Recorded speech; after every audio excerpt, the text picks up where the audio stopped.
ఆ రోజు రాష్ట్ర విభజన సమయంలో కాంగ్రెస్ పార్టీ ఓటమి తథ్యం అని తేలినప్పుడు, అంటే అంచనాలు వేసినప్పుడు తలా ఒక పార్టీ చూసుకున్నారు దాదాపుగా. అప్పుడు మీరు పీఆర్పీలో ఎమ్మెల్యేగా ఉన్నారు, చిరంజీవి గారికి మీరు అత్యంత సన్నిహితులు. ఆయన కాంగ్రెస్లో ఉన్నప్పటికీ కూడా మీరు బయటకు వచ్చి బీజేపీలో చేరారు.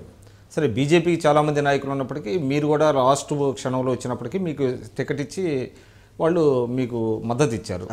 సో ఆ కృతజ్ఞత ఉండాలి కదా మీకు. 100కి 100. ఎందుకంటే భారతీయ జనతా పార్టీ గురించి ఫస్ట్ అదే చెప్పాను.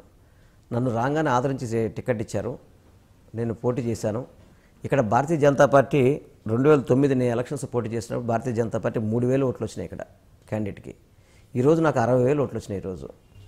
అయినా కానీ 2.5 మీరు ఎంత తేడాతో ఓడిపోయారు? 2,000 చిల్లర ఓట్ల తేడాతో. జస్ట్ 2,000 చిల్లర. అవును, ఓడిపోతే. అంటే అప్పుడు మీకు టీడీపీ సహకరించలేదా? 100కి 100 ఎవరు సహకరించలేదు నాకు టీడీపీ వాళ్ళు. నేను చంద్రబాబు నాయుడు గారికి కూడా టెలికాన్ఫరెన్స్ అనేకసార్లు చెప్పాను. వాళ్ళు ఏమి ఎక్కడ కూడా స్పందించే దాఖలు లేదు. వాళ్ళు ఏంటంటే బీజేపీ క్యాండిడేట్లు ఓడించాలనే ఉద్దేశంతో వాళ్ళు ప్రయత్నం చేసింది. ఆ రోజు నా మీద రెబల్ క్యాండిడేట్ నుంచోబెట్టారు. అతను రెబల్ క్యాండిడేట్ నుంచొని అతను తెలుగుదేశంలో రెబల్ అతను పోటీ చేశాడు ఇండిపెండెంట్గా. మళ్ళీ తర్వాత ఎలక్షన్ అయిపోయిన 10 రోజులుగా మళ్ళీ పార్టీలో జాయిన్ అయిపోయాడు.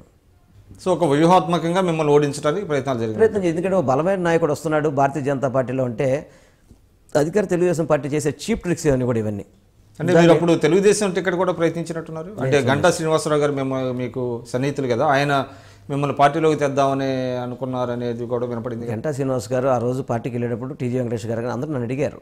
కానీ నాకు చిరంజీవి గారితో ఉండాలనేది నాకు కోరిక. ఎందుకంటే నేను ఒక వ్యాపార దాని నుంచి వచ్చాను. వచ్చినప్పుడు నన్ను గుర్తించి ఆయన టికెట్ ఇచ్చారు. యాక్చువల్గా మా సామాజిక వర్గానికి కానీ మాకు కానీ ఫస్ట్ టైం మొట్టమొదటి వ్యాపార వర్గాలకు ఇచ్చింది మొదటి సీటు చిరంజీవి గారు ఇచ్చారు 2009. విజయవాడ వన్ టౌన్లో. అంటే మీ సామాజిక వర్గం ఎక్కువ సంఖ్యలో ఉన్నప్పటికీ గతంలో ఎవరు ఇవ్వలేదు, ఎవరు దాని మీద దృష్టి పెట్టలేదు. అప్పుడు అడిగినప్పుడు కూడా ఏ పార్టీ వాళ్ళకి సహకరించలేదు.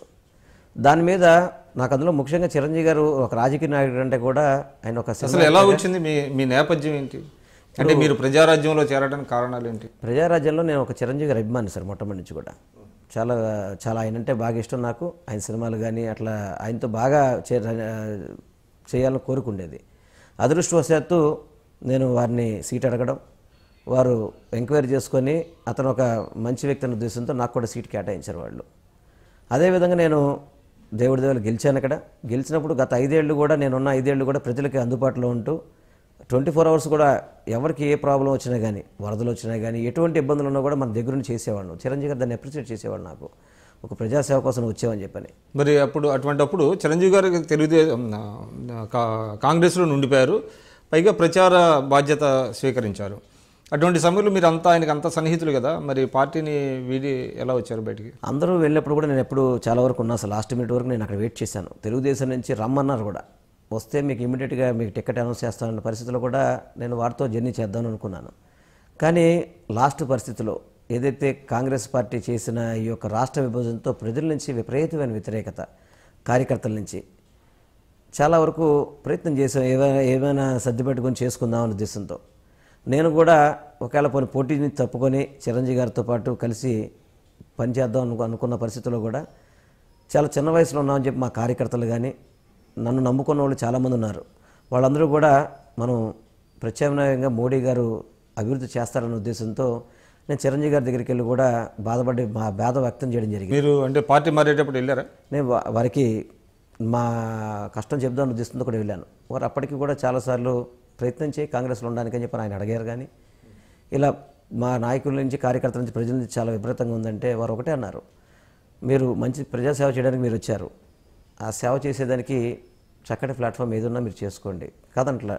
కాకపోతే నేను కాంగ్రెస్లో ఉండాలని కోరుకుంటాను, కానీ మీకున్న ఈక్వేషన్స్తో స్థానిక పరిస్థితులు బట్టి తీసుకోండి, అది మరి నా చేతిలో ఉండే పరిస్థితి కాదు అని చెప్పని వారు ప్రజలు ఏదైతే మీకు కోరుకుంటారో దానికి ప్రత్యామ్నాయం మీరు చూసి ప్రజలతో పాటు ఉండాలి అని చెప్పని వారు చెప్పడంతో సరే మనం కూడా అప్పటికప్పుడు భారతీయ జనతా పార్టీ మీద నమ్మకంతో మేము పనిచేసాం. ఈ 2.5 ఏళ్ళు కూడా ఏ కార్యక్రమం ఇచ్చినా కానీ పార్టీతో క్రమశిక్షణగా ఎటువంటి ఇబ్బందులు పెట్టకుండా కూడా నేను ఆ కార్యక్రమాలు చేశాను. నేను వెల్లంపల్లి శ్రీనివాస్, మీరు చూస్తుంది ఐ డ్రీమ్ న్యూస్.